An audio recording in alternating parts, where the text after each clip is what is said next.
Hey everyone, so I know it's been a while since I've posted a full-length video, and that's because I've been working on a really big project that I'm really excited to share with you, and I'll have a video on that coming up here really soon because I'm almost done with it. But in the meantime, I have a smaller project that my wife and I worked on today. My wife used to be a firefighter, and one of her mentors just retired after 26 years, and for his retirement, we decided to make him a little present, and that present is this retirement clock.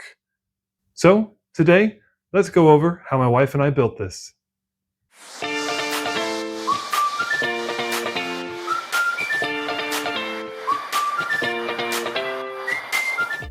For this project, we decided to use one of these small rounds that we have. These are ash, and they are about 9 inches in diameter. You could use any size you want, these are just the sizes that we happen to have on hand.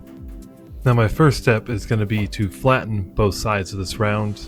Since it's rough cut, it's a little cupped and kind of wonky, so to do this I'm going to go ahead and use a router sled I made.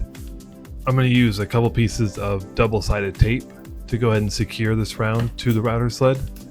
And this router sled I just threw together with some pieces of scrap wood I had lying around my shop. I actually made it specifically for this project, so if you're doing a bigger project, you can always scale up the size of this router sled to better suit your needs.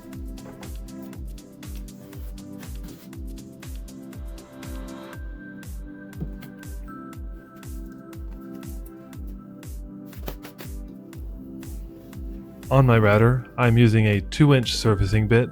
This bit is made by Sled.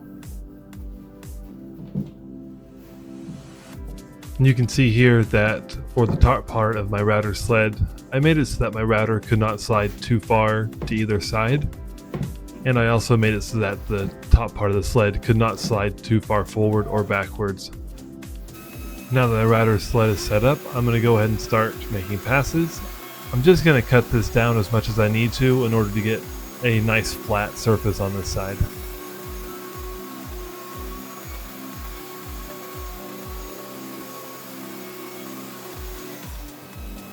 I will also have to slide the top of the router sled a little bit to each side, that way I can get the entire surface of this round. If you have a dust collector or a vacuum, make sure you're using it during this part because there is a lot of dust and wood chips made by the router. Anything you can do to just have a cleaner work surface and also cleaner air to breathe is really just going to be nice for you in the long run. Next up, we're going to be doing some sanding. I started with 60 grit and worked my way up to 320. Now this part proved to be especially difficult because with these small rounds and pretty hard wood, I was getting a lot of little squirrelies when I was sanding. So I ended up having to actually start sanding in circles, kind of following the grain in circles with my sander to try and reduce any amount of squirrelies that I would get.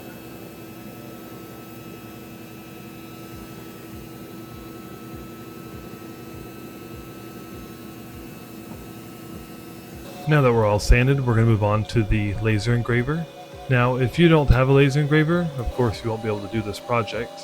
And if you do and you're unsure on how to use the software or the laser engraver itself, let me know in a comment down below if you'd like me to do a video on how to use it. And when designing your pattern, make sure to put a center dot so that you know where to drill later on so you can run your gears through. It'll make your life a whole lot easier. Now, I did forget to record the portion where I routed out the back of the clock so that I could fit the gear mechanism inside of it. So all you need to do for that is pre-drill where you put your center dot on the face of the clock. You can then put the threading of the gear mechanism through the hole. Then, after making sure that the gear mechanism is lined up vertically with the top of the clock, you can outline it with a pencil and then remove it and go back and router out a channel just deep enough to fit the mechanism inside the back of your clock. My wife is using some tung oil here on the bark around the outside of the clock. This is just going to give it kind of a wet look and also soak in to help protect it over time. On the face and back of the clock, she used a homemade hard wax oil that I made using a few different types of wax as well as tung oil.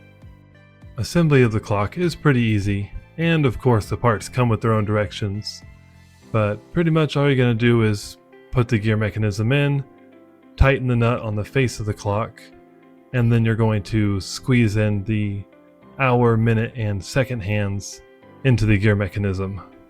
Once you're done with all that, you can just go back and straighten up the hands to make sure they're not bent forward or backwards, and then you line them all up at the 12 o'clock, and you can put in your battery and set the time.